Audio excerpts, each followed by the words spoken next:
I'd like to welcome everyone to episode 11 of the Wide Open podcast. My name is Bruce Huberman, and my co-host is Paul Asiante.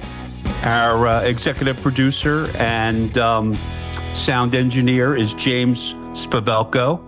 And we are so pleased to announce that we have a new social media and content producer, and that's Hannah Spavelko. This episode, we've been trying to get on the schedule for a while, and finally we got it together. And our guest is Rebekah Hogan. She's the president and CEO of MarkahVida, and she's a life coach, and she's doing some fantastic work with executives as well as young adults and children. And I think she has so much to offer our audience. So we'd like to welcome Rebekah to the podcast. And thank you very much for spending time with us this evening, Rebekah. Oh, it's such a pleasure to be here. Thank you for having me. So maybe we'll start off with your background and where you grew up and maybe some of your influences and how you ended up in this field, which is... I mean, you're killing it. So we really are interested in how you got here. Well, that's a big question. That's a lot of questions. How much time do we have? As much as you need. So I grew up in what most people think is a rather small town in central Southern California in a town called Bakersfield. Uh-huh. Yeah. And it's actually not that small. It has some of the largest farms in the country are in and around Bakersfield area. And I used to have people say like, oh, that's so cute. Do you grow up in Bakersfield? Did you grow up on a farm there? And I'm like, yeah, we have like 5. And they're like the biggest farms in the country. All your table grapes, almonds, all the fun stuff comes from where I grew up. And so, yeah, I grew up in Bakersfield, and it's kind of one of those towns when you're in high school, everybody dreams of getting out, and most people don't. And I did, and I went back, like as most people do, and I went back, and then I realized that LA was only 2 hours away, and there was such a bigger world in LA than that town where I was in. And the possibilities of what was available in the world just expanded whenever I started spending time in LA and eventually moved to LA. And I spent the last 14 years in LA. And recently, now I have a home in Maui and I have a home in Scottsdale, Arizona. And someone said the other day, they said, oh, that's the dream. And I'm like, it used to be the dream. Now it's the life. Oh, that's awesome. I love that. And, the genesis of this podcast was that we felt that highly successful people in every walk of life have similar qualities, similar attitudes, work ethic, drive. And everyone we've had on this call thus far has exhibited that and similarities. And clearly, with a house in Maui and a house in LA and a house in Scottsdale, you've certainly been successful by traditional standards. But what do you think it is that you get to do that touches you every day? I get to help people make amazing things happen in their lives, right? I help people break through the mindset barriers. Whenever you ask me, what are the common traits of successful people? And I'm going to tell you one of the most number one common traits is trauma. Trauma as children that need to be successful, that need to get approval outside of yourself, right? Needing to live up to other people's expectations. And it was literally through my own journey of doing that, being the successful person, checking all the boxes, doing all of the things, and then realizing that I really wasn't finding meaning in those things because I was just trying to achieve. And so today, what I get excited about is helping people achieve with purpose. helping people find that meaning in their life. And that's where the excitement comes in. So your company, MarkahVida, could you tell us a little bit about that? Yeah, so I have multiple companies. I also own a sign company in Bakersfield still. And then I have my coaching and consulting company, which is MarkahVida. And MarkahVida was founded on the concept of living your life for yourself. Like, so Marka is a translation to the word brand in multiple languages, and Vida is the translation to life, right? And so it's living your life brand is really what MarkahVida is about. So it's helping to define success on your own terms rather than the expectations that you grew up with or societal expectations. It's how do you define success in a way that brings fulfillment to you? And that's really what MarkahVida was founded on. So the first person that we had on our podcast is a dear friend, Michael Gervais. And Michael is a renowned sports psychologist, was with the Seahawks and all of that. And he's written a cool book. And one of the acronyms, if you will, that he is using and promoting is the phrase FOPO, which is fear of people's opinions. Mm-hmm. And I can tell you, this is having such a gigantic impact on young people and their social pressures and fear of people's opinions. And it sounds like what you're talking about is getting away from that. Yeah, absolutely. So the phone, the social media is, I mean, when we look at the definition of trauma and how like the science of, because I love to geek out on the science of our brain and like how stuff works.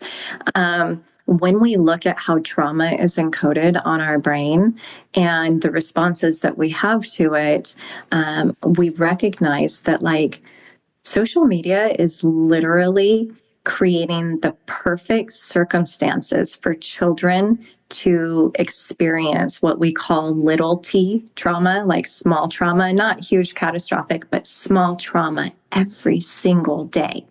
Because to install trauma, it needs to be a specific event, a moment in time where you were afraid of losing something important to you. This can be, it can be metaphoric or it can be literal. So it could be losing your life or it could be losing your reputation, right? Getting, someone's opinion of you and feeling like you couldn't escape.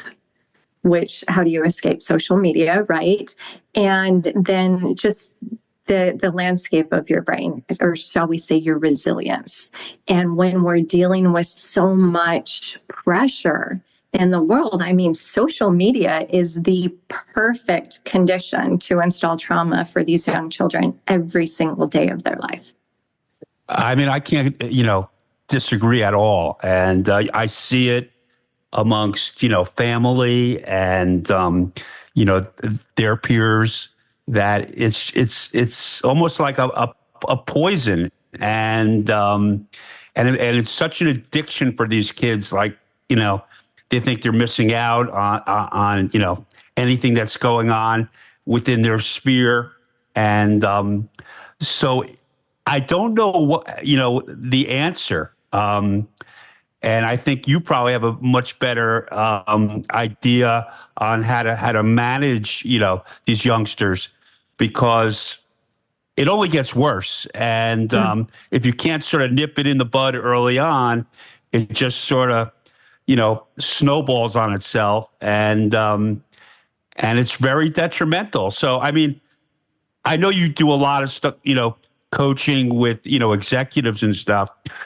But my feeling is that the issues that the executives and older, people have developed when they were younger. And so we need to look at that and figure out, mechanisms to combat it. So what are your thoughts on, some of this, techniques or ideas that you can implement, when trying to, put it in perspective for these young kids and what's going on and how detrimental it is if it's not used in a proper way?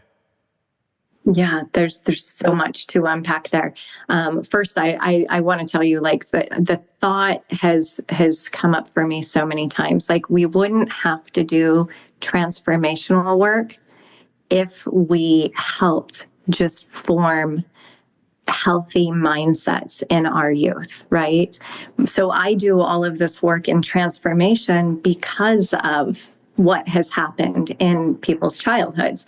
And really, the way that the brain is formed and the way that we form our beliefs, our patterns, our habits, our behaviors, our sense of safety and security is really based on the first, 0 to 7 to 8 years of our life. And so how do you combat it? First, I'm going to say intentional parenting. Educate the parents because it starts at home. It's the words that we say to our children, but whenever you think about that equation of trauma and what it takes to install it, the one piece that we have control over, there's really two pieces, but we can't control what happens outside of us, right? So the situation, can't control it. I can control what I say about the situation. So my fear of what I might lose, I can control. And the inescapability, we can't really control that. We might actually be in a closed room with someone. So we can't control that. The other thing that I can control is resilience. So the only two things that I can control is resilience and how I think about things, my sense of safety. Safety comes from resilience. So at the end of the day, what do we need to teach children? We need to teach them resilience and safety inside of themselves. And those are the biggest things. Well, you've just hit on some gigantic issues that are very much front of mind in my life as a coach. And I'm writing a book right now. I'm mostly through it. And the title will be What's the Point? And the thing that I am doing as I speak to parents is asking the question, what is the point? Why are we doing this? Why are we attending 7 different athletic events and running around weekend stressed for success? And in the name of love, we will do anything to make sure that our little snowflake doesn't experience any sadness or losing or trauma. And all that I'm telling people is let your children fail. Let them skin their knees, because as you've used the word resilience 3 times today, it is the key, in my view, of a healthy future. And if you haven't failed, because we've all hit the bottom. If you haven't failed, how do you exhibit resilience? You can't. You don't know what it is. Well, who's going to run the world? We're protecting them and I'm not saying we need to be draconian about it, but there is the science of failure and using that as a teachable moment. And then there's the science of timing, of when you insert that teachable moment. In the office, when an executive screws up, if you go and you try to talk to them on the heels of that, they're not going to hear a word you say. It's too much angst. If you come back a little later, a couple of hours later, now some learning can happen. If you wait till the next day, it's scabbed over. So the resilience, man, you've just hit me with a ton of bricks. I think it's the whole deal. It truly is. The problem that I see in the world is the lack of coping skills, right? And that's the resilience, is you can't have it if you haven't experienced it. And so I deal with adults also that are dealing with confidence issues, right? And imposter syndrome. And there you go. Where does that come from? That comes from not being able to experience failure as what it is, which failure is only feedback. And kids as children are amazing at accepting failure until we teach them that they should never have failure. Because as a child, I mean, we all have kids. And so we've experienced this. Our kid comes up and says, "Hey, can I have candy before dinner?" We're like, "No, it's an hour before dinner. You're not eating candy right now." What do? They go and ask another parent or someone else of authority. They say, and in this time, instead of saying, "Hey, can I have candy before, can I have some candy?" They don't say, "Can I have some candy?" They say, "It's an hour until dinner. Mom told me that it's going to be an entire hour and I'm starving. Is there any way I can have just this small little bite of candy?" Right? They ask again and they change the way they're asking, right? They change who they're asking. It's just feedback. And so if we teach kids that failure is something bigger than feedback, then they fear for their safety. Sure. And to your point about the executive failure, right? It's that exact thing, because whenever we talk about safety, right, in that executive moment, they're in their fight, flight, or freeze. They're in their amygdala. They're in their survival brain. Sure. And so any teaching cannot be done while someone's in their survival brain. We have to wait until they're out of their survival brain, and that's where I love. That's like, I geek out on the technology, science that helps us get out of that survival brain, regulating the nervous system, so that we can have those teaching moments, so we can recognize, like, I am actually safe. This isn't a big deal. And we can look at how we're looking at things and reframe stuff. Before Bruce jumps in, one of the things that I've always tried to do whenever a young person or an executive comes into the office and they have this thorny issue that they're wrestling with, I always work backwards with them and say, all right, what's the worst that can happen? Let's talk about that. It ain't so bad. And when they come to grips with I'm going to get fired, or I'm not going to make whatever it is, it's almost never as bad as what they're doing to themselves on the subliminal level. Yeah, 100%. You must see a lot of the imposter syndrome with the people that you're working with.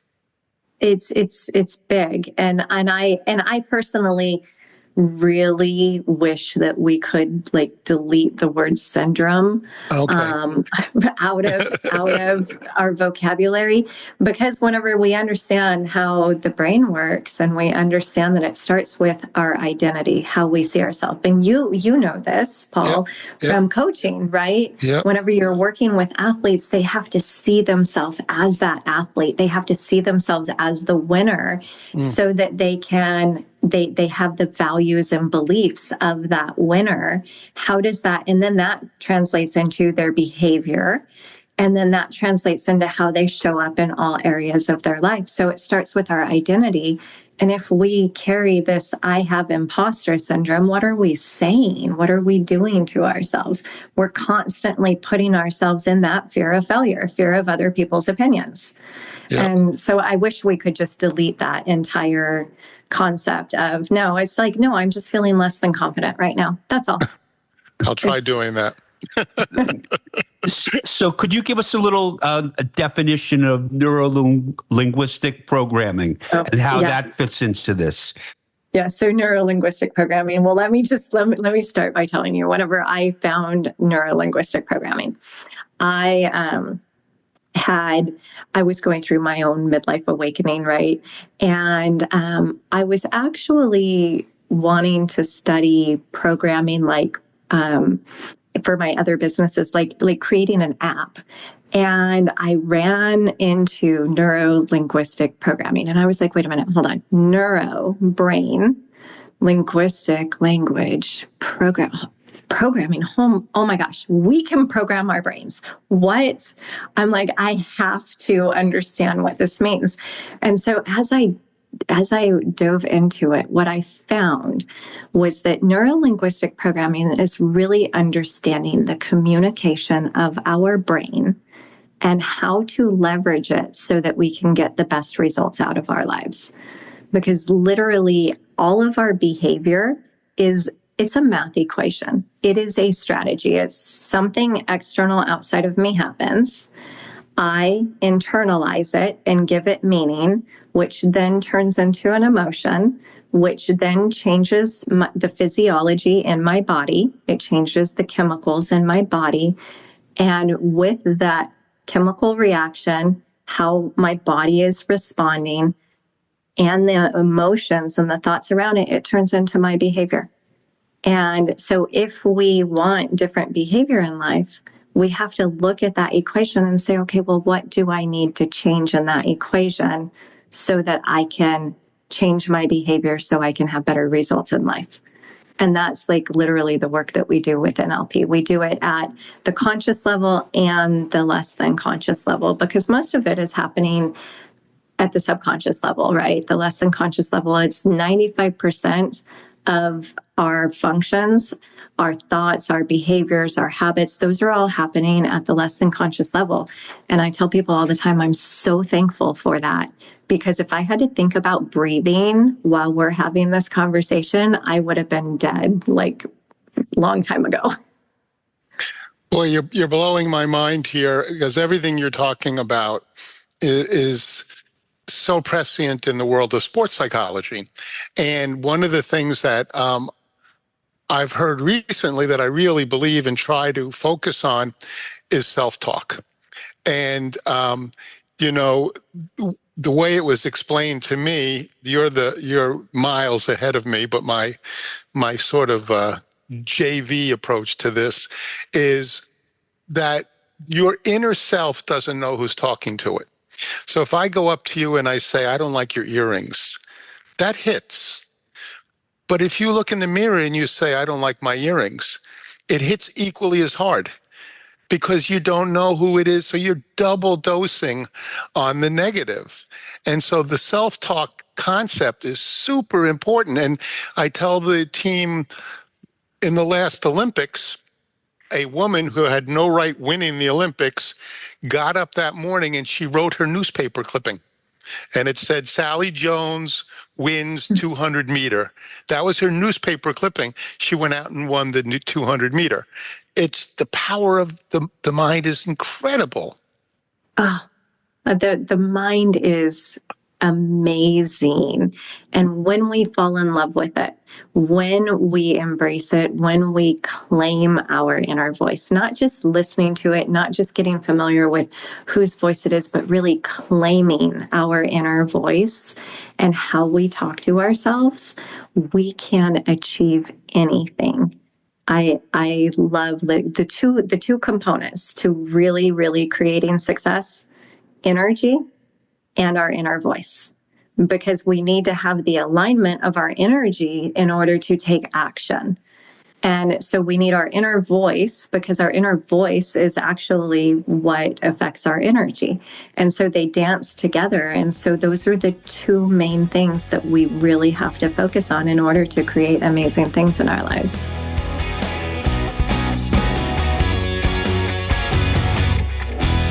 This episode is sponsored by Zoa Soundworks, specializing in audio post-production and creative supervision. Zoa Soundworks is a full-service entertainment provider for both private and corporate clients.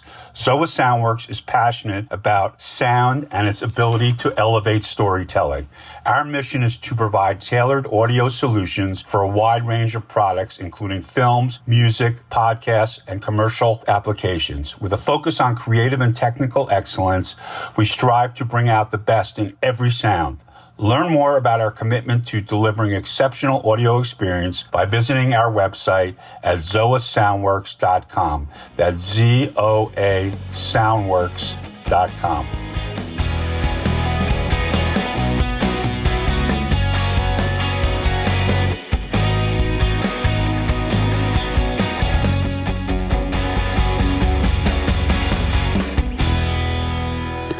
So you also talk about compassion, which is another component to all this, and you realize that once you become a more compassionate person, the whole world in front of you changes. So I think that's a big concept in the way you try to handle your clients and try to make them a bit more compassionate. And then things just can flip over and wow, and you start seeing things that you never saw before, and you were able to manage a lot better. And your temperament and all these things that are, intertwined in compassion. So talk about, you have the 5 principles and how that's manifested in trying to help people. So I originally started calling them the 5 principles of self-mastery, right? Being able to achieve what we want to achieve in life. I found that women kind of don't like the word self-mastery. I don't know. I love the word self-mastery because I want to be able to master how I'm showing up in the world. And really the principles of that are self-awareness. We need to be aware of what we're saying to ourselves, about other people. Gratitude, being able to look at the world from a place of gratitude, to be thankful. You literally cannot experience the negative neurochemicals that come from fear and, the depleting neurochemicals. You can't experience them when you are looking at life from a place of gratitude. So that is huge. And then the next one is self-love. And whenever I say self-love, I'm going to add in self-trust, self-acceptance, self-compassion, self-grace. It all falls in that. Because when we have that, we no longer care about other people's opinions. They don't hold power over us. And this is what allows us to do amazing things. The next one is flexibility. It's being okay with things not working out to plan and staying in a forward path. It's that resilience. It's the being able to pivot. It's the being able to get up whenever I got knocked down. And sometimes it's changing my beliefs, right? Sometimes it's being able to see someone else's perspective, because how many times have we seen people like, what's that saying? Is that a hill that you want to die on? It's like we see people stand for their beliefs so rigid that it actually gets in the way of them being able to live the life that they want to live. So flexibility is huge. And then the last one is alignment. And that's really being in that place of authenticity, being in alignment with your values, how you feel, what you want in life, and staying energetically in that alignment. You cannot say, I want an abundant life and I want all of these amazing things and I want to be successful and all of this stuff, and say, my life is absolutely miserable and I don't have anything and no one supports me. And you can't have them both at the same time. So if you want the success, then you need to look at your life from gratitude. You need to have that flexibility. You need to have that trust in yourself, that love for yourself, so that you can be in that energetic alignment and make choices, decisions, and actions that are in alignment with what you want in life. When you do this, it is so much easier to have compassion for everything outside of yourself, because you are no longer comparing yourself to other people. Now that you have that love for yourself, that compassion for yourself, you can see the pain in other people, the suffering in other people, and you actually want to help them because you no longer need someone to rescue you. You helped yourself. Yeah, I think that's self-love and not really dwelling or caring on what other people, think of you, and is so important. And once you can tackle that, it just opens, as you said before, it just opens up a whole new world for yourself. And I think, younger, children, that's like such an important, guideline for them to, try to, obtain, because once they obtain that, the rest of their life skills fall into place. Without that, it's very hard, and it just keeps getting worse and worse over time if you don't sort of nip it in the bud early on. And I think that premise is huge, and you probably see it in people, adults as well, and as they approach, the midlife crisis, and they're not really happy with themselves. So they really can't be happy with the rest of the world and the way they, negotiate. And so I think these principles are so, so important. And what you're doing and your understanding is just pretty incredible. And I know Paul is involved with a lot of different, executives that he works with. And do you see this, Paul, in them? Or, they probably keep a nice facade, but when you start talking to people and get, through that, you realize that there's so many people who are uncomfortable in their present position, and because they never really learned these skills that you're talking about. Yeah. And so it's really important, I think.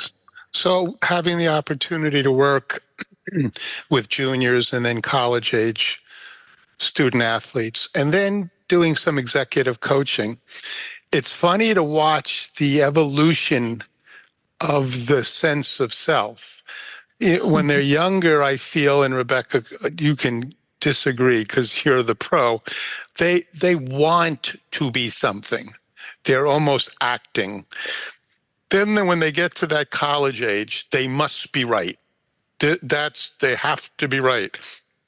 And then when they overserve themselves, that's when craziness happens. But then in the adult, especially highly successful adults, the ego and girding their loins to go into every meeting like they're being tested. And I think one of the biggies is, and I'm very much at fault in this, I don't listen to listen. I listen to answer. And I miss so much important stuff. Yeah, that's a huge one. We are all guilty of that for sure. And I mean, because we're protecting ourselves. That's what our brains are designed to protect ourselves, right? And what makes us safe, that falls on our beliefs, right? And what makes us safe is how other people perceive us, how successful we are, what are our values. A lot of people go through life not even understanding what their values are that are driving their behavior, but we're all trying to stay safe. And I remember being on a training call. So I also work with people on communication, right? I mean, all of this is based on communication, internal, external, how we get the results that we want in life. And I was on this training, and I was so in my head getting ready to give my response to the question that they were going through 10 people. And I'm like down at the end. And then by the time it got to me, I was like, oh crap, did someone answer this already? Did someone say exactly what I said? Yeah. Because I wasn't listening to what anybody else said. And that fear was actually worse than sounding stupid to start off with, right? Yeah. It was like, oh no, now I'm just going to be not listening because I'm too worried about how I look. And then they'll really know how insecure I am. Right? Yeah, right. Oh my. I think that's a huge trait amongst very successful executives, their ability to listen. And the ones who are not so successful don't have that skill. And because your employees or your colleagues, if you're just concerned about letting them know how you feel rather than, bringing them closer to you and learning what's important for them, it becomes this big divide. And I think the ability of an executive or anyone is to be able to listen and find out what's happening on the other side rather than just, going about your own, what you got, your own mishigas and not really paying attention. So it's really an important skill to be able to listen. And I think, you describe it really eloquently. And I just think it's an important lesson for all of us to reiterate amongst ourselves, so to better, navigate life. And because it's much harder, I think, as an adult to unwind the issues that you're not, able to cope with. And as younger children, I think they're more, they can absorb more and get it on the right track so they can avoid some of these pitfalls as they get older. But I was getting back to the point where Paul has so many of these, relationships with executives throughout the world. And you must see some of that, Paul, that, they all have different strengths, but if they can't listen to what, you're saying or their colleagues, it becomes a problem and it just sort of snowballs on itself. And then you find out your company's no longer doing what it was doing because there's no real good communication skills. And one of the things that I have found in working with executives or high functioning people, they view themselves as problem solvers, and they're able to take huge amounts of information and distill it down to 2 or 3 things. And then that becomes the mission. But again, there's very often a rush to get down to that because the speed with which they respond very often makes them feel like they're terrific. And it isn't about the speed of response. It's so much about the quality of the response. Rebekah, I wanted to mention something because a lot of what you said tonight, I couldn't have been timed better in my life. We have begun, we're working this year with our national team, and we're really focusing on learning about the Stoics and Marcus Aurelius and meditations. And I see that summarized in the Serenity Prayer, because you've talked about the ability to recognize what I do have control over, what I don't have control. It seems like what you're doing is very much encased in that. Have you had any Stoic thinking along the way? I'm going to be so transparent with you. I have not studied Stoic thinking. I've heard this reference. Yeah. When I went through, I call it my midlife crisis turned awakening, right? Mm-hmm. What I did was I went inward. I learned to listen to myself. And this is the thing that I think that so many people lose track of, is that when we quiet the noise around us, when we stop over consuming and we let our shield down and stop trying to protect and instead listen, going back to those listening skills, not just of other people, but listening to ourselves, we start finding the answer. And the answer really comes down to what do I have control over? Yeah. Because I was a self-proclaimed control freak.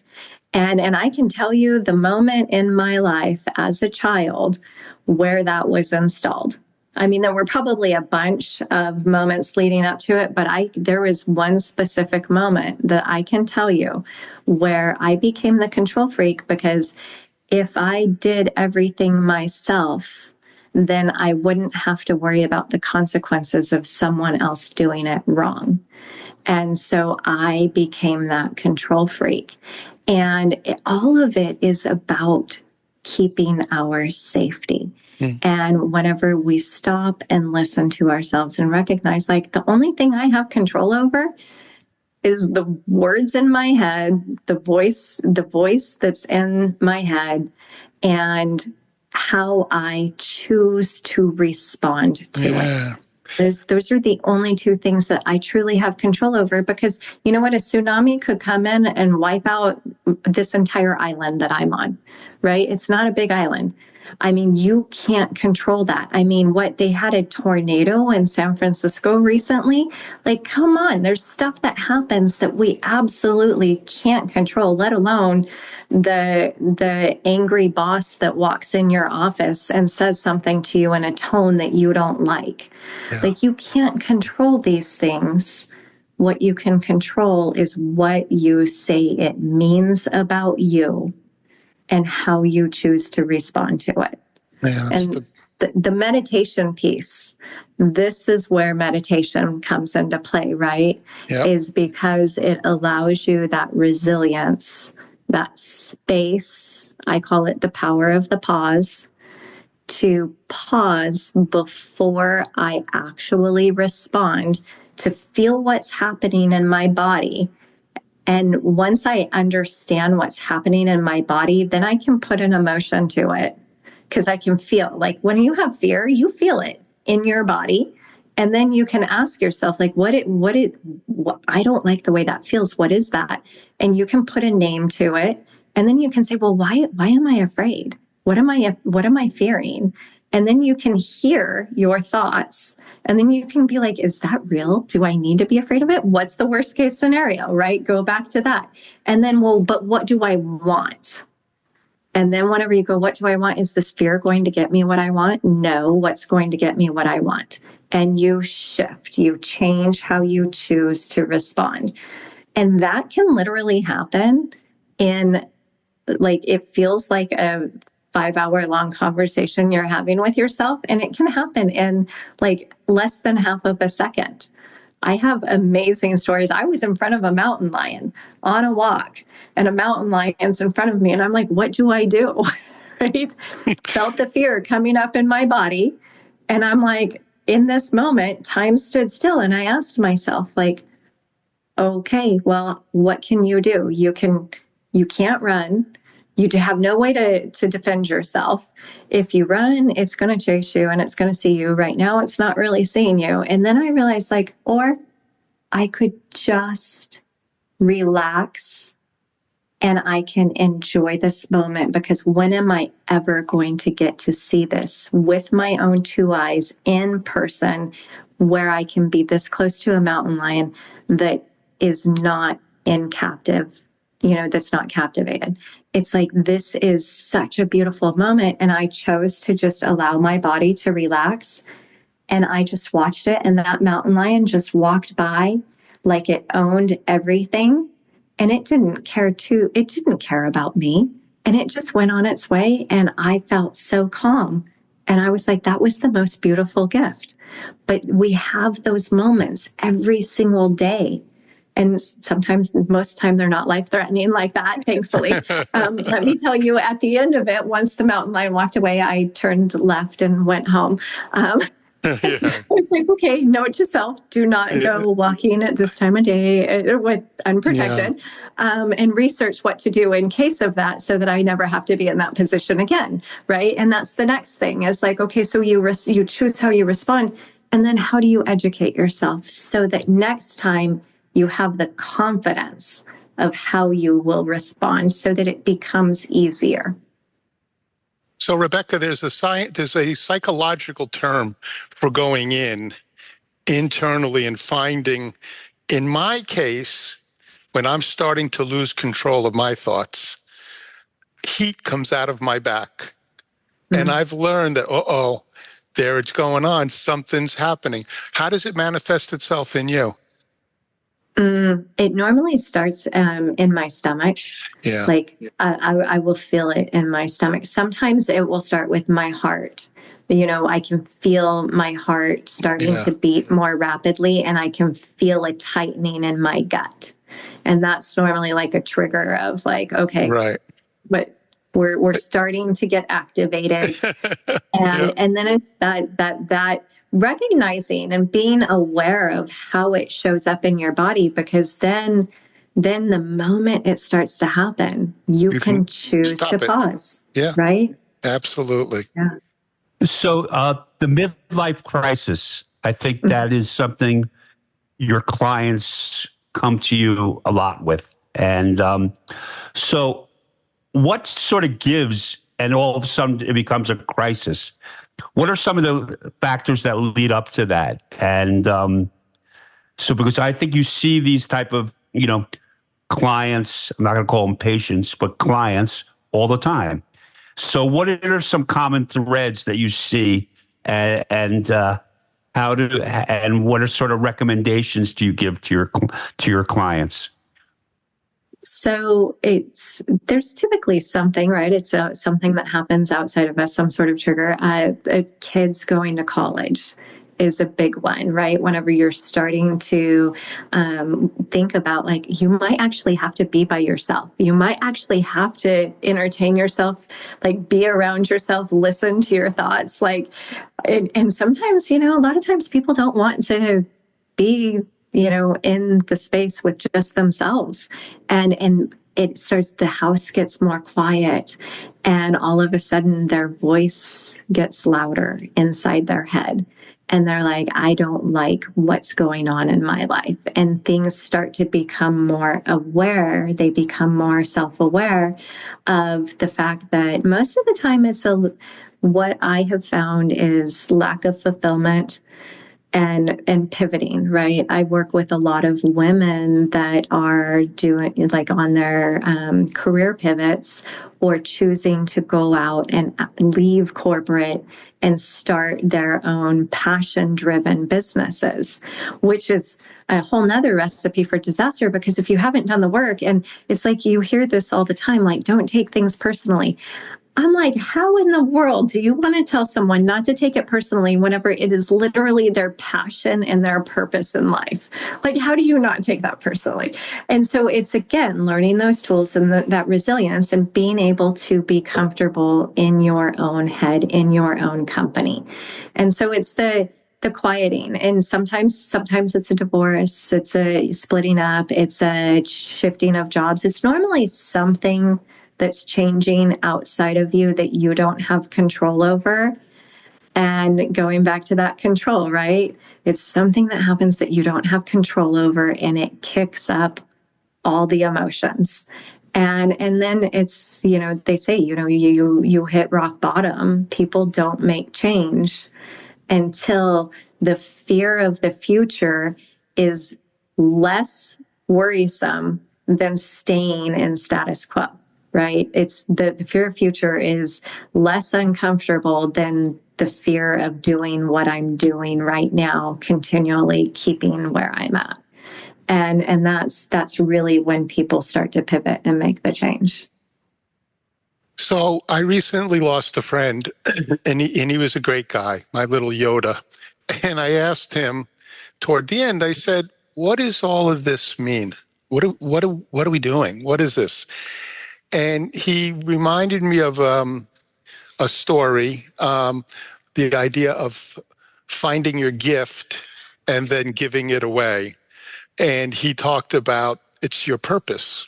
So my question to you, Rebekah, have you found your purpose? Absolutely. I love it. Absolutely. I love helping people. I mean, I talk about magic all the time. I love helping people recognize how freaking magical they are. Like, I love helping people just find their personal power, like to appreciate this life. Like, it's such a gift what we have, and so many people walk through it, they run through it trying to achieve the things, and they don't actually take the time to enjoy it and the people around us. I'm sure you've heard this, both have heard this before, we're human beings, not human doings, right? It's how do we get to be with each other and be in the world and experience. It's the experiences. And so helping people, like, enjoy that and find and be able to live their purpose and their passion, right?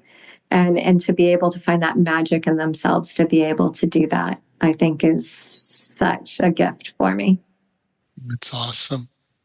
I've said this before, but I'll say it tonight. If you've heard this before, I apologize. If you haven't, this is my gift to you. And it's the story of the starfish. And there's a little girl walking on a beach that's littered with starfish, and the sun is coming up. And she's bending over and throwing one starfish after the other into the ocean. And because she knows that the sun is going to kill all the starfish. And there's an old gentleman out on his morning walk, and he walks up to her and he says, "Little girl, what are you doing?" And she says, "Well, I'm saving these starfish." And he said, "Look, there's thousands of them.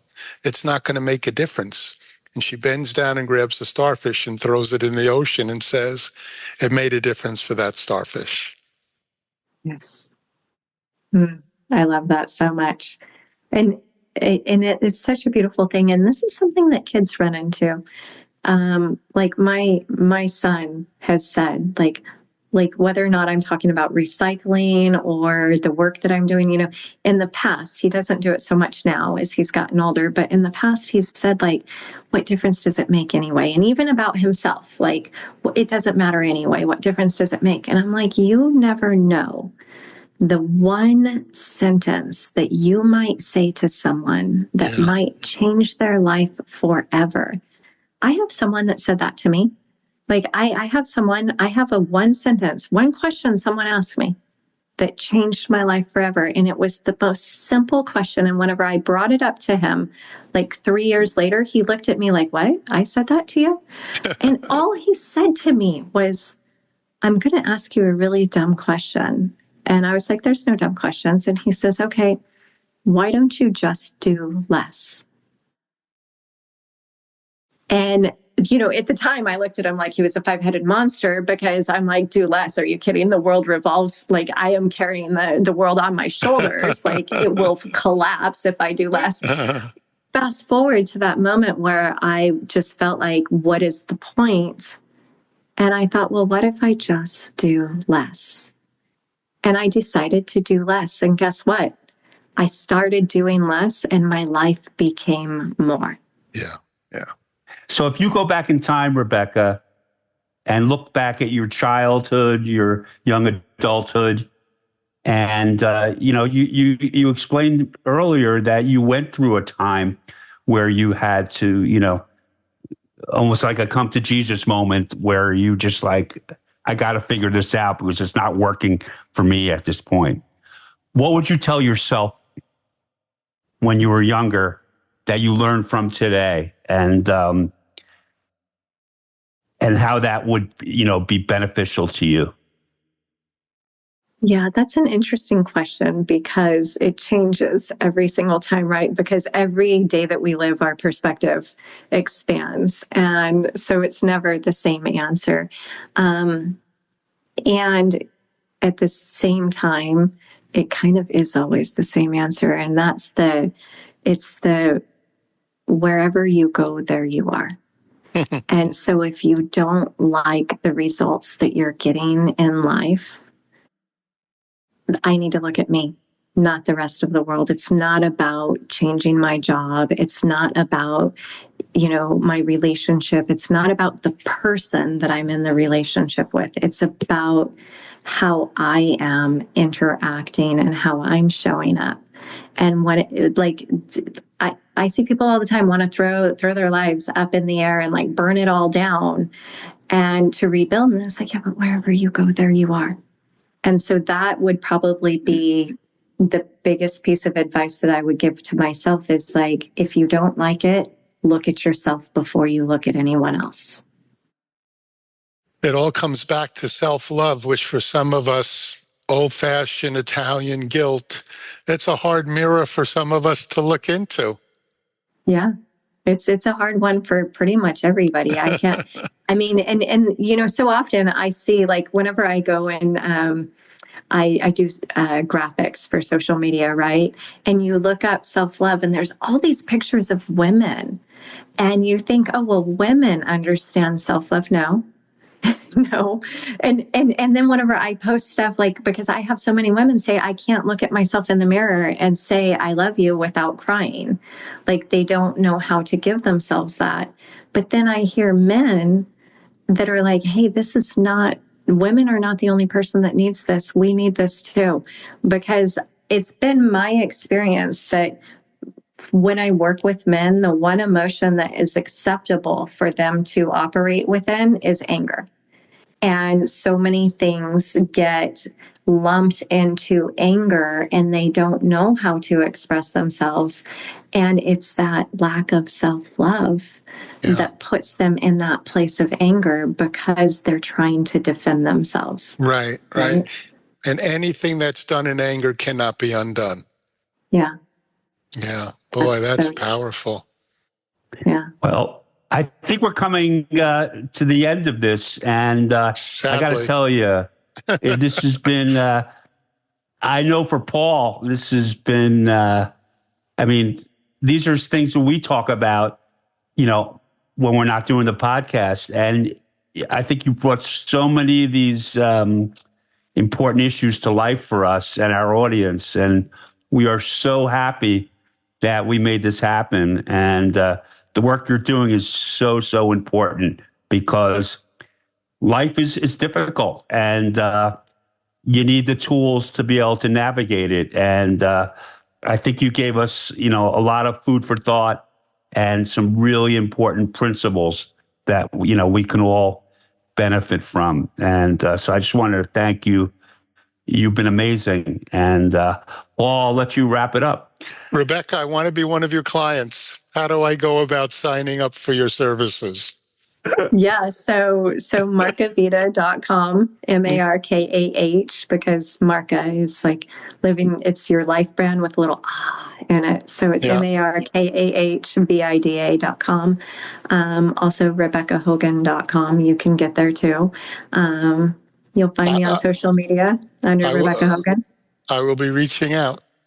Awesome. I love it. Thank you guys so much. This has been such a great conversation. Thank you. And I leave you guys with one last quote that has literally changed my life too. I have my pen. Of course. When we talk about compassion, and also we talk about ourselves and we look at our behavior and we think about the world and things that we don't like that other people are doing around us, or we are beating ourselves up. Everything is either an act of love or asking for love. Yeah.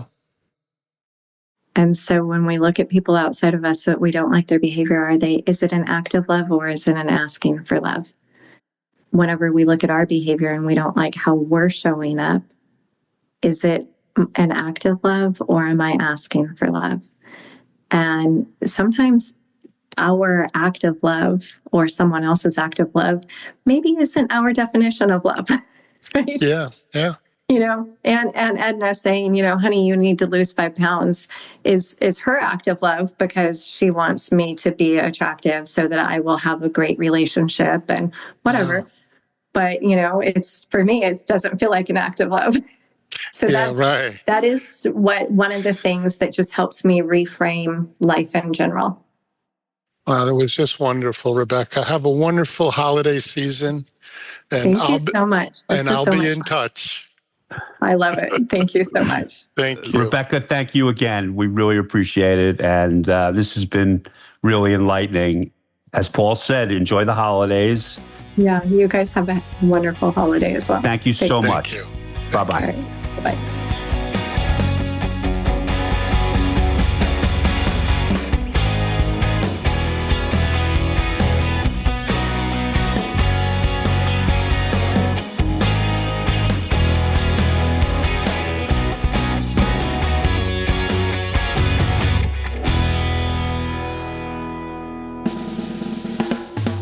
Thank you for listening to the Wide Open Podcast, a Zoa Soundworks production, hosted by Paul Asiante and Bruce Huberman as themselves. The show is produced and engineered by James Mavelko. Theme song and incidental music created by Zoa Soundworks, LLC, in collaboration with Marco Guarino. Have a question, suggestion, or just want to say hello? Send us an email through our contact page at zoasoundworks.com. That's ZOASOUNDWORKS. It may be featured in a future episode. You can rate and review us on Apple Podcasts. While you're at it, go ahead and subscribe to the Wide Open Podcast. We upload a new episode every month. Look for us on Apple Podcasts, Spotify, or wherever else you find your podcasts.